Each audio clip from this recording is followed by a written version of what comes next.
Well, welcome. My name is Stephanie Benedetto, and welcome to the Three Principles Global Community webinar. The Three Principles Global Community, or 3PGC, is a nonprofit organization committed to bringing an understanding of the three principles as introduced by Sydney Banks to people throughout the world. And our special guest today is Cherie Ray. She's going to talk about happiness stalling out. Let's check under the hood. The illusory nature of the outside world being the problem.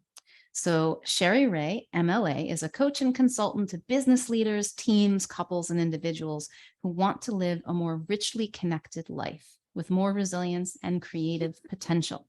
So I'm going to turn this over to Cherie, and she's going to talk for a while. At some point, she said, let's make this more like a coffee shop conversational. So I'm guessing that that means if you have a question, anything you'd like, you can raise your hand, you can put something in chat, and we'll at some point invite you to speak as well. So without further ado, take it away, Cherie. Wonderful. Thank you, Stephanie. Thanks, guys. Thanks, everybody, for making time in your day to come to this conversation. And I also like to acknowledge the Three Principles Global Community for sponsoring these events. And also, I love the idea of putting in a plug for the book study group that's going to be starting on September 13th. It's a deep dive into the works of Sydney Banks, and they'll be facilitated by a lot of great people and over time. And I think it's a really stellar offering. I like the idea of just having more conversation about the works of Sydney Banks and what he did and what he tried to share. So I put in my plug for that. I think it's very worthwhile. Oh, great. Thank you, Stephanie. All right.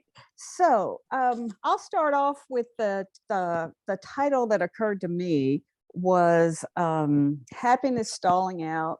And let's look under the hood, because I'll say within COVID and the times that we've been living in, I've lived with a lot of changes and got the opportunity, or getting the opportunity, to wake up to many layers of me looking like, or waking up to really still believing my happiness, or sources of my happiness, are outside of me. As things got taken out of my life, it started to wake up like I didn't realize I had attached so much of my well-being to things of the structure of my life, just to the structure of my life. So as things started to be taken away, it was very disruptive to the intellectual knowing that my happiness is outside of me, but the true depths of my being, still seeing what was outside of me as being a source of great happiness, like outside lifelong connections and I'll say structures that I'd lived within, that I was asleep to how I leaned on them. So that really woke up in me how illusory the nature of our happiness can be. Because with that, living in this intellectual knowing that we're all curious about the three principles, and then having the opportunity to rely on insight to continue your learning and my learning, it started to really help wake me up to, like I said, the illusory nature of it. Because with the illusory nature of it, it comes with all the feeling, it comes with the felt experience. To me, it's one of the great intoxicants of life is how illusory, how this movie starts playing, and how we live inside this movie with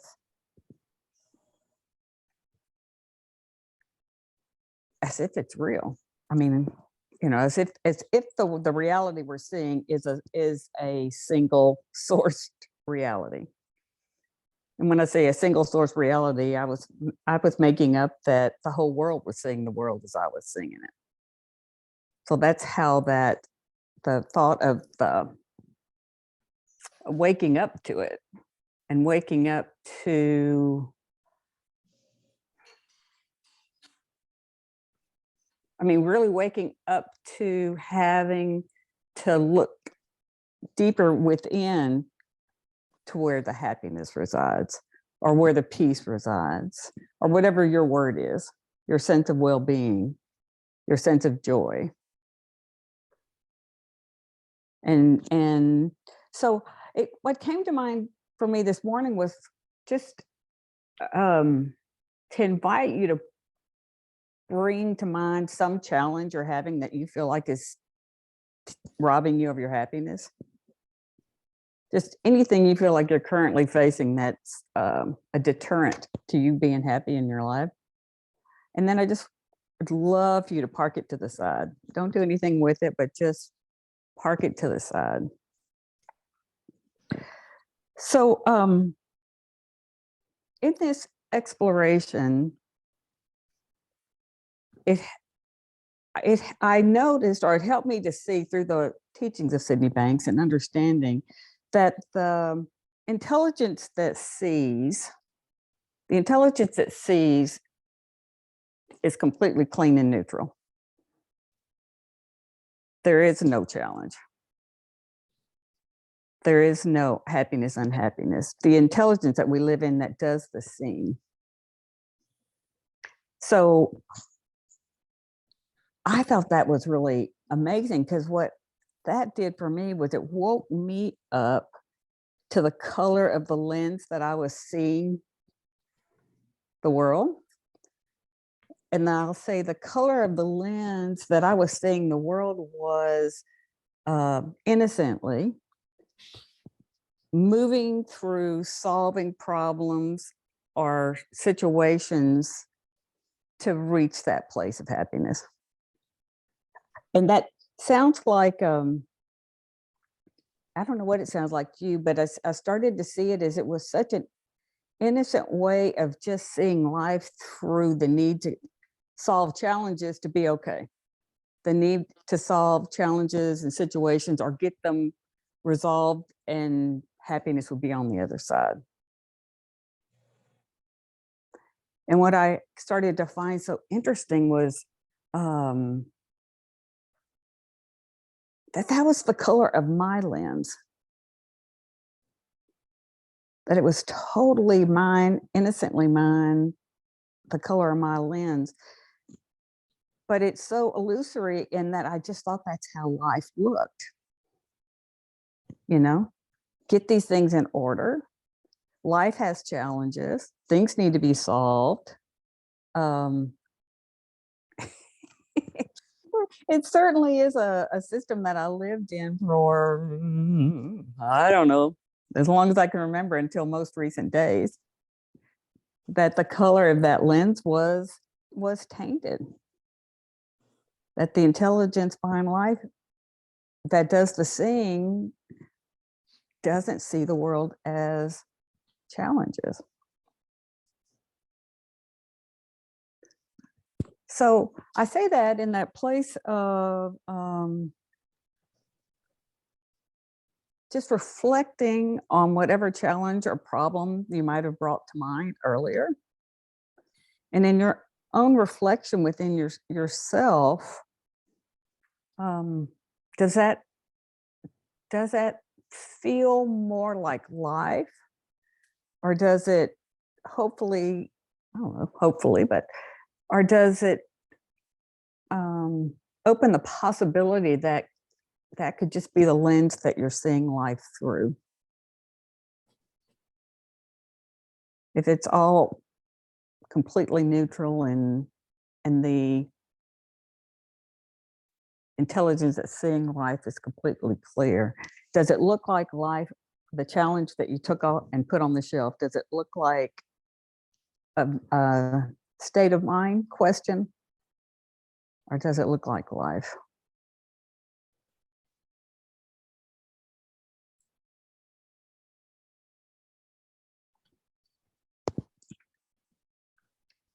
Does anybody want to share anything that came to mind for you?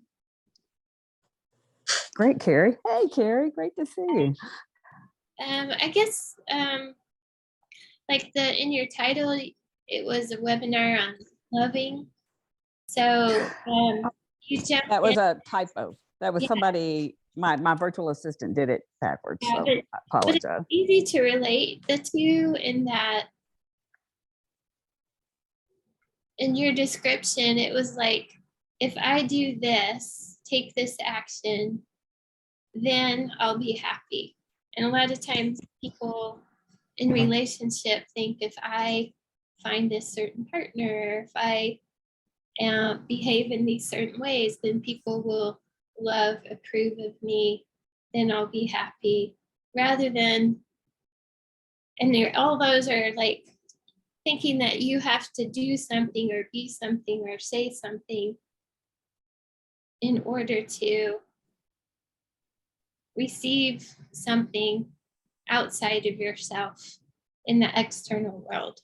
So there's like this seeking, rather than if you stop all that and just lay that all down and understand that the joy that you're seeking or love doesn't come from the outside.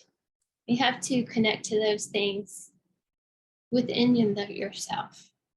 So if you are connected to love and you're connected to joy and you have experiential knowing of that as your essential nature, then as you move throughout the world and throughout the day and you take action,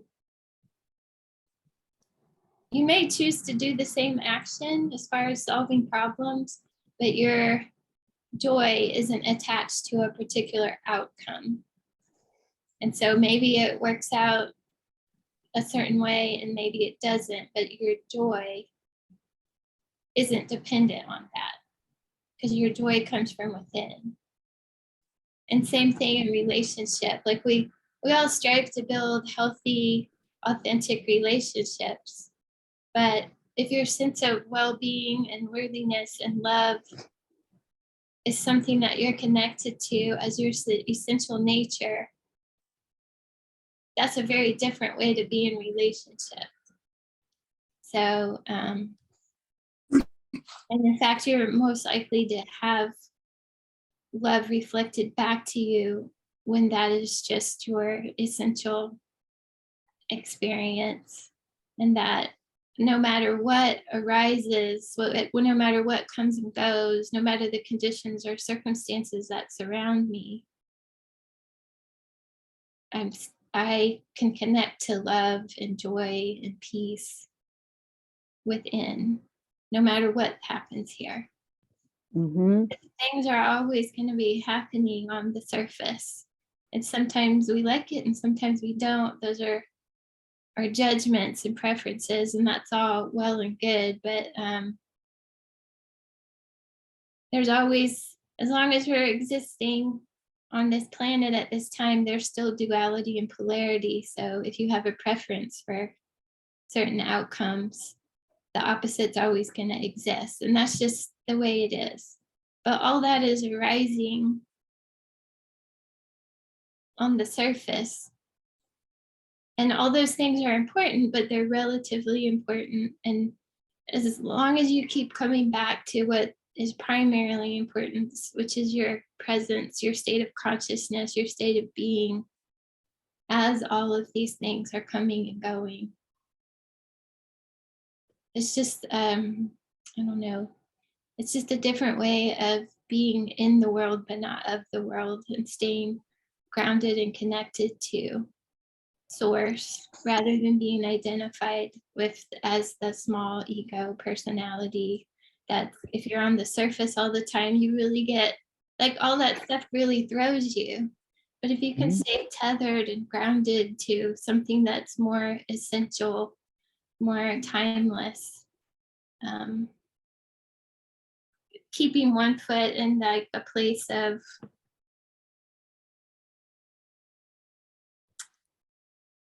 if you can keep one foot in the place of your knowing yourself as an essential, timeless being, and then 1 foot also as the human going through your life.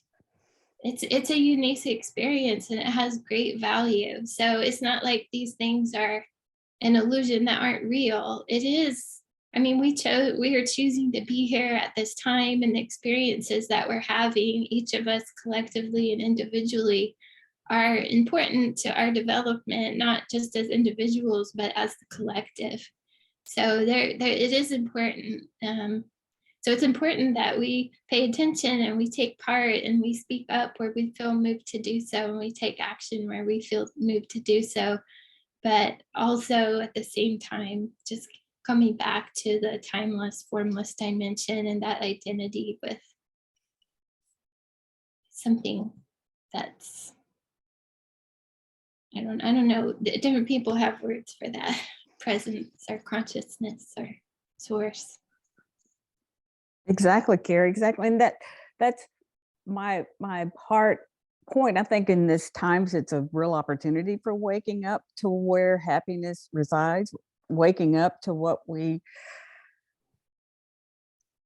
are, what our essential nature, our essential nature of whatever words you want to use around that, as love or wholeness or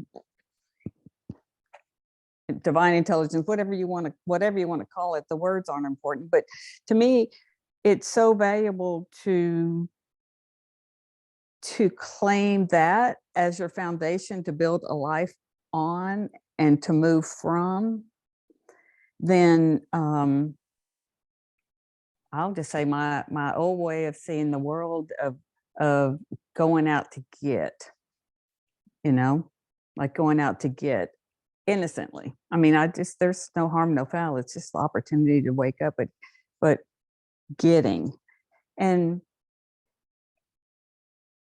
I think the opportunity is, and especially in the works of Sydney Banks, how he shows that the opportunity to see something fresh at any moment, we might call it insight, but the opportunity to see something fresh every moment is part of that wholeness and that essential nature that supports us all our life, to like what I was pointing to about things,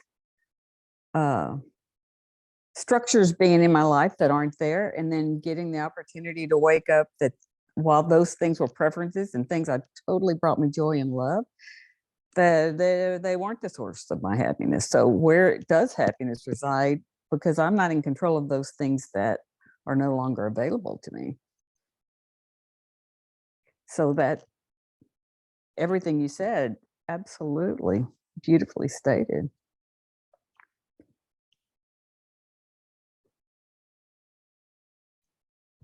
Anybody else have anything they'd like to share about what we're talking on? Linda. Well, when you were talking, Cherie, it just reminded me of myself when I smoke cigarettes. Okay, cigarettes made me happy. And then I would want a cigarette and I wasn't happy until I got a cigarette. But I had to keep getting cigarettes if that was my mentality about it. It actually made me laugh inside. And I just got what you were talking about the difference between that and my own true nature, period, finish. It's not about the cigarettes or anything else that I think it might be about. Totally. That the availability is there. That I'll say and maybe, happiness might be too lofty of a word during times of intense grief or loss. But I mean, even that place of your okayness, that there is more to this life that is, there's obviously more because you're still here. Like Carrie said, we're here at this time. We didn't go with the ones that left. So we must have something and for us to be here to and to be open to. And but how easily and how innocent, Linda, you attach we attach ourselves to something outside of us. And I think what you're pointing to is something as innocent as a cigarette, that how much can get loaded on, you know, a wrapped up fragments of tobacco. We're really putting a lot on it, you know. And it just made me feel really happy to hear all that and just be able to see it and laugh about it and go on, you know. Mm-hmm. And what you pointed to too is like the gift of insight, that we have this, the truth is we have the opportunity to see something fresh at any time. And something moved on the inside of you to see it differently. Yes, thank you very much. It's great. Well, I think about it as like, it's not even a superpower. It's just part of all of us. You know, I used to think other people would, that could happen to other people, but it wouldn't happen so much for me. But it's just part of us, which I think is so important to know, that that shift can happen, maybe not as dependable as we might like, you know, Amazon Prime or FedEx, you know, we know when it's going to get delivered, but we know that the chance that, you know, there's a real chance that if I'm open to it, I'll hear and see something fresh. Yes. I love that. Thank you. Thank you, Linda. Janet. So you spoke about knowing on some level that that was true, but the shift that happened to you through the COVID time and various griefs and losses that made you know it was true, or experience that as being accurate, or realizing in fact that that you had resources that had left or moved along, you know, that you realized were not, you know, that were external. So I guess what I'm asking, the question for me is that how did you move from like knowing on a practice level, like, if, you know, for me, it would be like coming to these seminars or reading or whatever, and getting the concept and staying in touch with that concept, journaling about that, but then actually realizing when you're feeling very uncomfortable because those sources of who you thought you were have gone away. How did you make the shift to where you actually felt okay with that? Or do you have any insights about what got you from the theory and the understanding to actual internalizing that and realizing that? Well, I'll say it's lots and lots and lots of discomfort. You know, I'm not one for suffering, but it wasn't a choice. You know, there was lots and lots of discomfort and uncomfortableness, and even arguing with what my mind would even make up about feeling good. You know, like my mind would make up. I would find myself having a good time, and it would be like, oh my God, I didn't think about them for a while. Does that mean they didn't matter and they aren't in my, you know, but what am I to be having this great feeling and then being uncomfortable with what my thinking would make up about me having I'll say a revitalized experience of life. It made up that I was disrespecting the ones that are no longer here.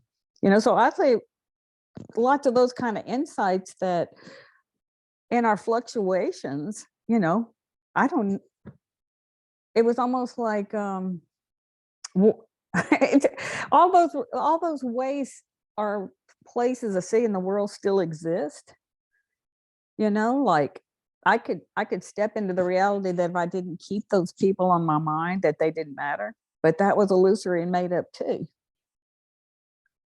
So I woke up to how many ways that my mind would make stuff up about just being in life. And I had to notice how my mind would define happiness. That happiness, these people had to be in my constellation for me to be happy, but I didn't know I was carrying that. And then you wake up to it and you feel uncomfortable a whole lot. So it wasn't a how, it was just like, I'll say the truth of life showing me that you must not be done yet because you're still here. And there's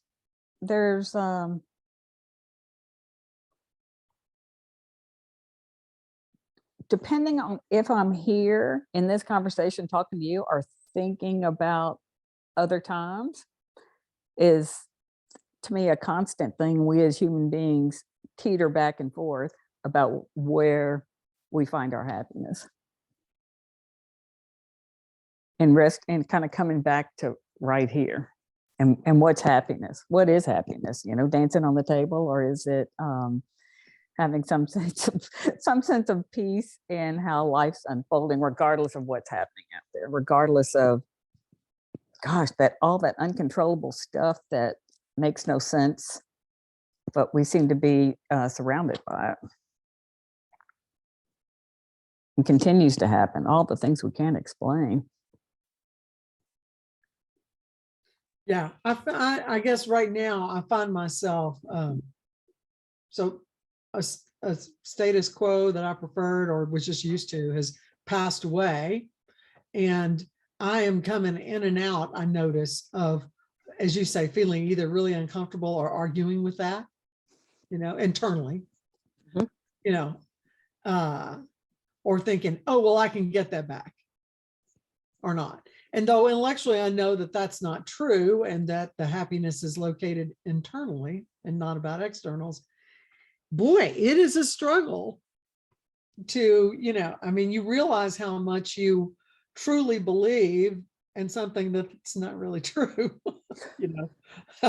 I don't know, you know, Exactly. how much your mind will lie to you. Exactly. And then it floods you with all those feelings. Yeah, and You why know, would as you want to give up and move on so that you couldn't actually feel better, even if it's not, quote, happiness? But it's really funny about the resistance that is set up here about letting go of old ways of framing things. I guess that's what I'm trying to say. exactly. And it's so, I think it's so interesting. I always found it interesting that there's a part of me as a human being that is not on my side, you know. There's a part of me as a human being that's not on my team, and I'd go like, what is up with that in this divine design? Why do I have this part that generates suffering for me? It's uncontrollable, but it still is part of us, and I found that fascinating, and how you can teeter back and forth. You know, how you can teeter back and forth in all these different realities if you want to step in them, and that the gift of, looks, I don't know if it didn't always feel like a gift, but that the opportunity, or are the rugs going to get pulled out from under you and say, that wasn't it, can't have that one, let's look again. But in those structures and in those accoutrements to life that we were in agreement with, and then they get pulled away. Thank you. No, thank you, Janet. Carrie, thank you very much. I think it's interesting too how this idea that we're supposed to be happy all the time, like, and we feel like if we're not happy, then we must be doing something wrong. Mhm. So I do like you reframing it to just okayness. But I do notice that maybe kind of to respond to that question, there are like practices to help you. Some people call it like sitting with emotions or the work of inquiry, or Eckhart Tolle. Just if you can bring your awareness to whatever the emotion is that you're feeling, whether it's stress or whatever kind of suffering or discomfort that you're feeling, if you can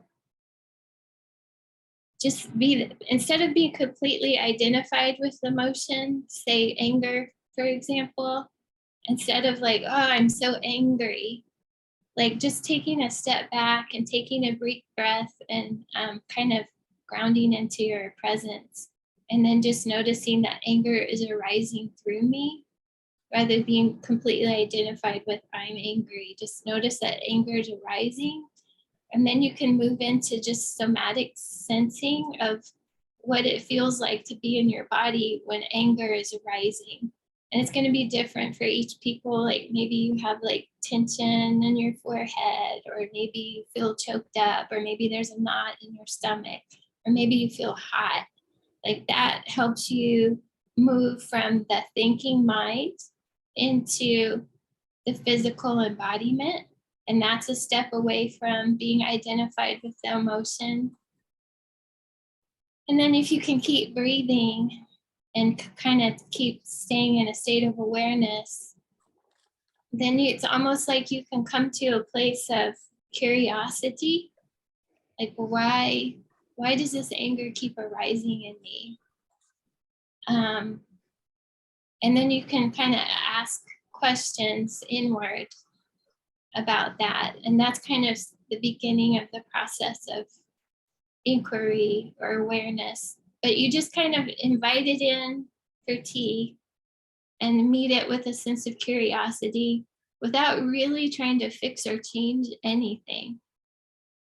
And sometimes those emotions have a way of losing their potency, or sometimes you do have a moment of insight into the awareness of why that is arising. But it really changes that level of energy and emotion and identity around whatever is arising.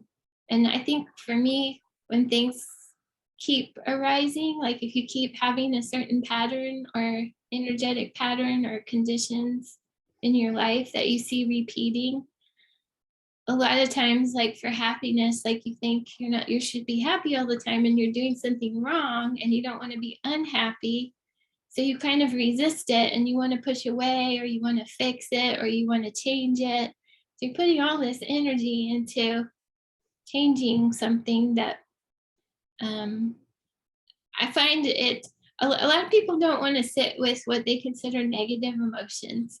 But if something keeps coming up, I would just invite you to try something different, like inquiry or something, because if you just turn to it and meet it with curiosity and awareness, then you're not pushing and running from it anymore. And a lot of times there's really beautiful information and insight if you can turn towards it and sit with it, invite it in, and open to it.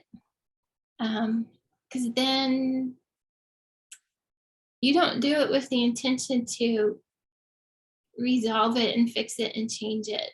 But sometimes that happens, but I'm not quite sure the right words. It's almost like once you see it for what it really is and you understand where it's coming from and why it keeps, you kind of undo the knots that have kind of kept you in bondage and tied to this energetic pattern.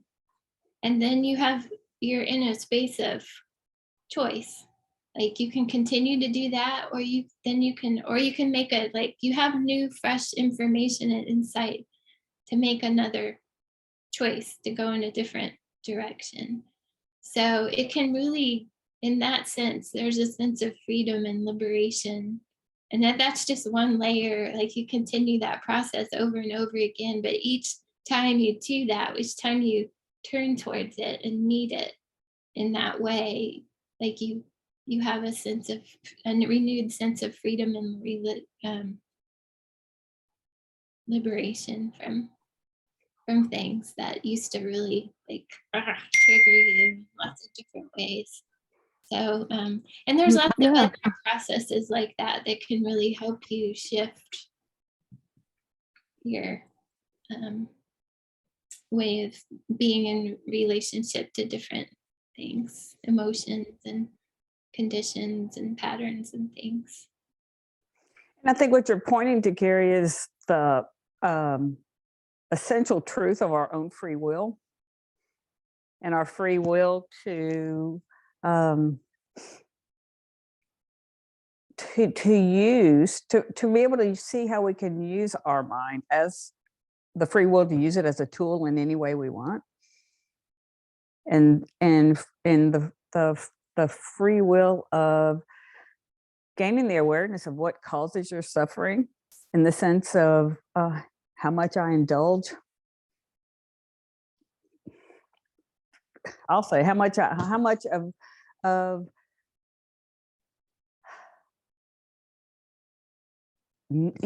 I indulge of what my mind is producing and its impact on my life. Is it producing underlying all of that thinking is wholeness and peace. So it's in free will, it's like we can use the tool of thought to, I kind of use it. I use the word curate in my own life. I'm like going, okay, if I could really curate the life by using free will of what I want to experience, I tend to I tend to not see any. It makes no sense to me to ruminate. Doesn't mean I won't, but as soon as I catch myself ruminating, it's like, well, that's of no benefit. So it helps me to know that I have free will to look away from ruminating. My mind might go right back to it, but I have free will to look in another direction.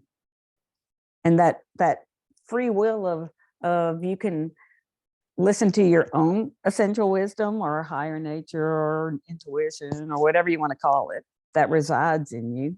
You have the free will to listen to it or not. You have the free will to act on it or not. You have the free will.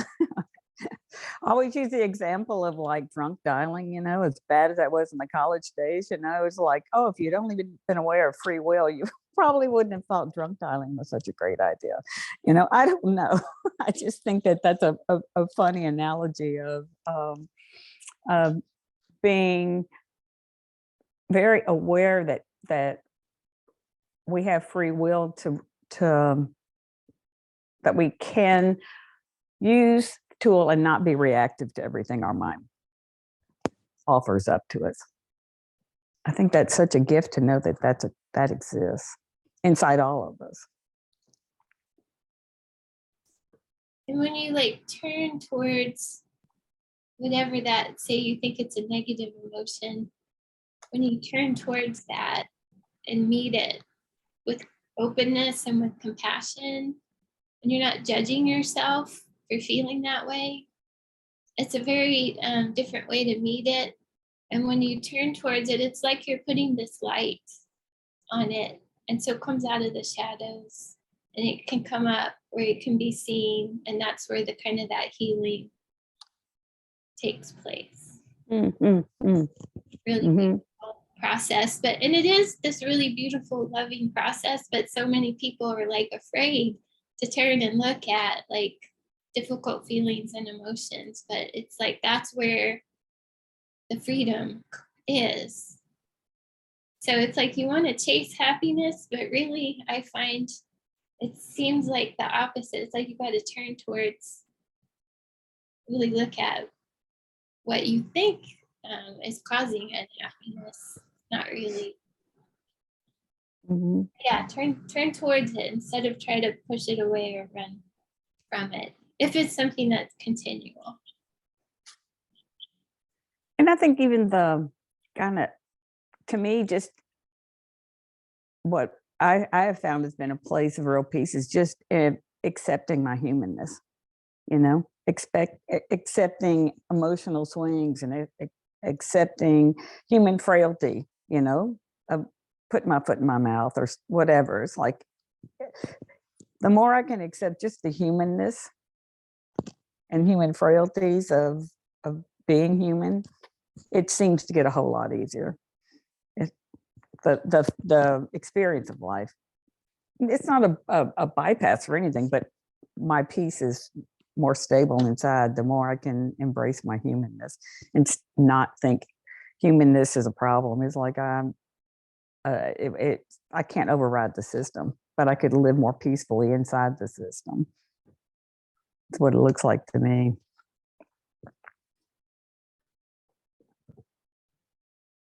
And yeah, I'm all for having compassion for ourselves, because nobody gets to this age in life that hasn't been taught mistruths and been conditioned to believe things that really aren't to our benefit. And we've all been traumatized to some degree in this life. And so, yeah, I definitely think self-compassion is essential. And when you can do that for yourself, then you can give that to others in a very real, palpable, authentic way. Mhm. Absolutely. Mhm. I loved it when I saw that it was how I kind of saw that the nature of life, truly the way it looks to me, of the nature of life, there's a lot of uninvited guests and happenings and occurrences, and nobody, it's not a sign of a successful life or not. It's like, okay, if I was good enough, this wouldn't have happened. All that thinking about what I need to improve so these things don't happen. It's like, no, there's a randomness to life that, if the nature of life is things are going to happen that you wish hadn't and wasn't going to happen, but it's like, what are you going to do with them? What are you going to do with them? And that even brought a layer of kind of settling into being equipped for this life that I was given. It's like, oh, I didn't do anything. The thinking that you could do something wrong for things to occur. It's like, oh no, it's the nature of life. There's a lot of peace in aligning with the nature of life, not fighting the nature of life, or the way it looks to me, fighting the nature of humanness. It's like, don't fight that. That's not, there's no peace in that direction. So, a happiness, I used happiness in this conversation. It's really a broad stroke because people, and in my own world, was kind of so destabilized by life and what was happening in the world, that the opportunity to live more peacefully in this evolving of life and how it's happening, I think is so important.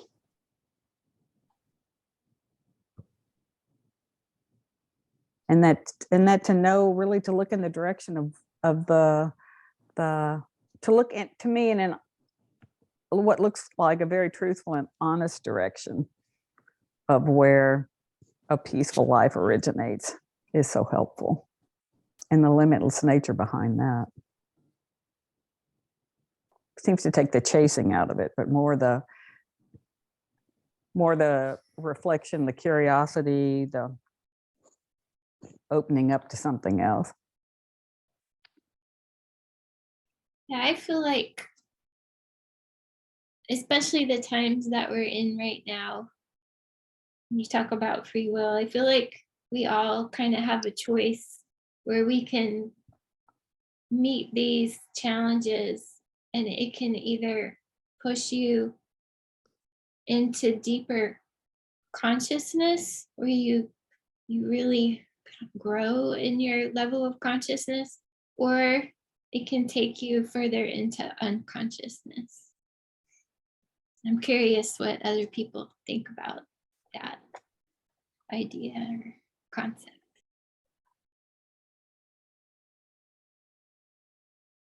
Anybody like to respond to that? I would. I go get a Susan? um, one of the things that keeps coming to mind for me is George's the repetitive little comment he uses a lot for himself, apparently, is, I just had to get over myself. If I keep taking, and I used to take everything personally, I take the news personally.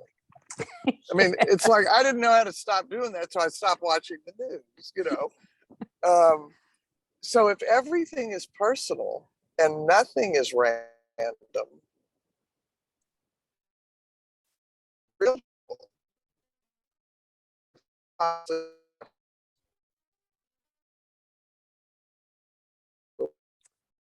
don't know, Susan, if you can hear me, but it broke up. you froze. So It's a plan. I know we're driving, so it's kind of, okay. That there, are you still, can you hear me now? I can hear you now. I can hear you Okay, well now. okay. So I can't think of everything as random, like I'm dodging bullets either, Oh. and I do, for me, in my life, I really believe that there is and I may just be making this up, of course, but I get to make up how I choose to live. So that's a good thing. That there is a plan somewhere. I'm not privy to it. I don't know why I have the innate intelligence, why we all have it. So I figure there must be some huge plan somewhere. I don't know, but what I've been able to do in what Carrie was talking about is the more I can disconnect from thinking that things are personal, number one, or that there's something that I have to, if I get more and more upset, so that's going to do something, which it isn't. That if I can come back just into my own self, and that's something the understanding has really given me, that my own self is not my thoughts. If I get back just to my thoughts, I'm a goner again, because it just takes me back to that other stuff. And so I'm noticing that what I really have, the tool I have, is practice. Practice, practice, practice. And everything that happens in life is an opportunity for me to practice. Letting go, not making it personal, and not going with my thoughts. In fact, I'm in the process right now of sort of retraining my mind to help to be a healer rather than a whatever else it wants to do, all the problems. Because when I'm doing any kind of practice, it gets so distracting when the mind is just going and going and going. And it actually can learn. It's pretty incredible. It's not dumb up there or wherever that is. So I think it is about coming home to me and then participating in life out of that grounding. And for all I can see is that it really takes an intention and a commitment and then practice. That's it. It sounds simple, but the things that are simple are the hardest to do usually. That's true. That's true. I love that. I love the idea that I have free will to look away from my thinking, And I thought the only thing was to run to the end of the diving board and take the deep dive into my thinking, Right. So it's like, I could use free will and look away. What else exists in the universe if I look away from my thinking? I was like, that's an option. That seems to reduce suffering right there. I can look away from it. Yes. But it's practice. It's like again and again and again. And again. Yeah, and that's not a faulty system. It's just being human. Yeah. It's just being human one more time. Seems to be the way it works. I don't want to fight that. No. What if it's a system that doesn't need to be improved on, What if that's on numbers? Yeah. Thank you, Susan. Yeah, that's a great point. Because I think even in your what you mentioned, like a practice or like mine of like looking away from my thinking, my own wisdom gave me one day, which I love, was like, there's a reality out there where this isn't a challenge. There's a reality out there that this isn't a problem. I was like, oh, okay, I'll look and see what that might, and my mind would open to something else, and I was like, that didn't come from me. That came from my higher sources. Somewhere out there, there's a reality where this isn't a big deal. Oh, okay. Show me where, what would that feel like? Yeah, and asking myself, how is this a problem? Oh, I don't want to Not- ask myself that because my mind would give me plenty of reasons about how to No, not why is it a problem? Oh. How is it a problem? Oh, okay. So There's a difference. there is, but you said the pattern in my mind went right to why is this a problem? Of You wanted to course. start serving up. We all want to answer with why it's a problem. It's Linda who taught me that.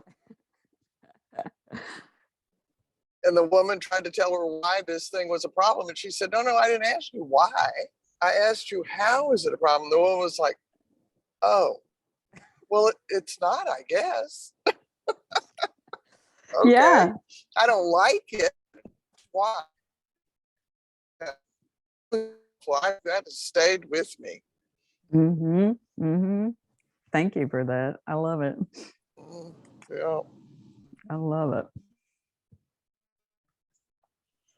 Anybody else have something they'd like to share that's on the top of their mind? I always like the invitation that it's better on the outside than the inside. I see Eric has his hand up. Oh, If you want great, to Eric. unmute for us, Eric. Thank you. Oh, hey, thank you. And it's been wonderful listening. Just want to make sure, I'm not sure if I got it right, but I just wanted to kind of present what I'm hearing.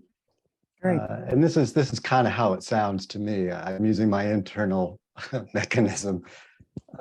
Here's what it sounds like. Sounds like not all good feelings are insightful, and not all disruptive feelings are a signal of imbalance. And both equally can contribute to an awakening and understanding of our sacred origin. And for that, it's all good. So I don't know if I'm on the right track, but I just put that out there. Thank you. Yeah. I think that's another great way to say what we're talking about. And I find it fascinating how I always find it fascinating what people hear and for them to share how they hear it. So I appreciate that.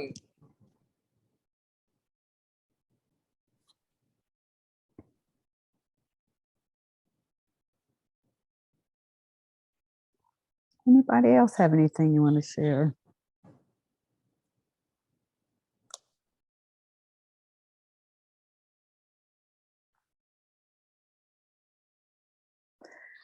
Well, I thank you all so much for coming to the conversation. Janet, did you have something? Oh, no, I was just laughing about how the most recent thing you said, that there's a reality where X, whatever's like really keeping you from being happy, is not a problem or not a big deal. How do I get there? Boy, actually, I can think of lots of ways. So that was really helpful. That's a pretty simple mechanism. I like that. Thank you. It didn't, I would love to take credit from it. It didn't come from me. It just seemed so obvious one day that somewhere out there this isn't a problem. And my mind relaxed. And I think it's what I make up, but I just believe there's such a wisdom that is on board with me suffering less. True or not, I don't know, but that's what it looks like to me. And I'll go with it. Please, Bruce, if you can unmute. Yes, thank you. Thank you. Yeah, you use the words affirm and validate. And I think we're so used to our mental capacity of thinking our way through things and our sensory capacity of, feedback, that we want to affirm and validate everything that passes in front of us. And what comes to mind is flying on a trapeze, that, when we haven't left the first trapeze to get to the second one, we're fully cognitive. Am I going to let go of this? And I'm gripping, I'm holding. But once we're suspended in air, all our thoughts and sensations are not going to change what's happening. We're truly in the world of physics, which is velocity and vector and the power of gravity. And there's not a damn thing we can do about it. When we get on the other side, we're back into affirming and validating. Oh, good, I made it. And that's kind of that space where wisdom or insight comes from. We can't necessarily intend it to our liking. We might put out an idea, and whether it happens or not, and we just can't manipulate it and control it with input and feedback to affirm and validate. The best word to me is trust. And when our thoughts get quiet and we're at that higher level of consciousness, things just appear, and we trust that they will. And that's when we set aside ourself with a small s and live in that big S. Thanks. Thank you. Yeah. Thank you. Quick question. Janet. Quick question. Going back to what you said early, kind of putting two segments together. So seems like to me what you said about there's a wisdom on board that prefers that I suffer less is in direct opposition to the quote, part of me that's not on my side. So that I kind of like that polarity because, I'm kind of through the various things we've talked about, understanding, that wisdom that prefers I suffer less would be what I think is my essential nature, the part I access for creativity or whatever. And that the part of me, because I was kind of going like, yeah, I've got that part that's not on my side. Where's that coming from? And I would guess that is my mind and it's insecurity and fear, stuff my mind is made up. That's the part that's not on my side, I'm thinking. Right. But I think it's also on our side that helps us wake up to insecurity. We didn't have the feeling of insecurity, and it helps us wake up to what may not be so conscious to us. Gotcha. So I think, it's all, I think it's all in our favor. It's all for us. So the tug between the two is what makes us aware of where things are located, I guess. I think, yeah, it's all that would, to quote George, would be above my pay grade, but it's, I do believe it's all in our favor, but just to be aware of free will and how I can see thought in any moment in my life and the role that it's playing. And is it contributing to really how I want to feel in life? Do I want to stay stirred up, or would I rather be more relaxed on a good day? I love that quote about Sid Banks that said, for me, if I knew how much the role of thought is playing in my moment to moment life, the world would look different. That's the way I paraphrase it. And I think that's helpful. Well, gosh, I thank you all for coming. In